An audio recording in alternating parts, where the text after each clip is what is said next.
உலக இருதய தினத்தை முன்னிட்டு கோவை ரேஸ்கோர்ஸ் பகுதியில் தனியார் மருத்துவமனை சார்பில் இருதய விழிப்புணர்வு நடைபயணம் நிகழ்ச்சி நடைபெற்றது.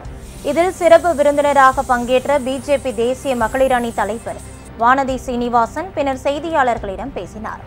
அப்போது தமிழகத்தில் வாரிசு அரசியலையும் ஊழல் அரசியலையும் தாங்க வேண்டும் என்றால் இதயத்தை வலுவாக வைத்திருக்க வேண்டும் என்று குறிப்பிட்டார்.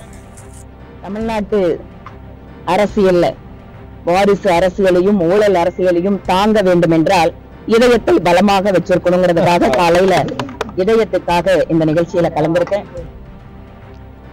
உங்கள் ராஜ் நியூஸ் தொலைக்காட்சியில் திங்கள் முதல் வெள்ளி வரை தினந்தோறும் பிற்பகல் 2 மணிக்கு உங்கள் பகுதியில் உள்ள குறைகளை நேரலையில் தெரிவிக்கும் புகார் பெட்டி நிகழ்ச்சி.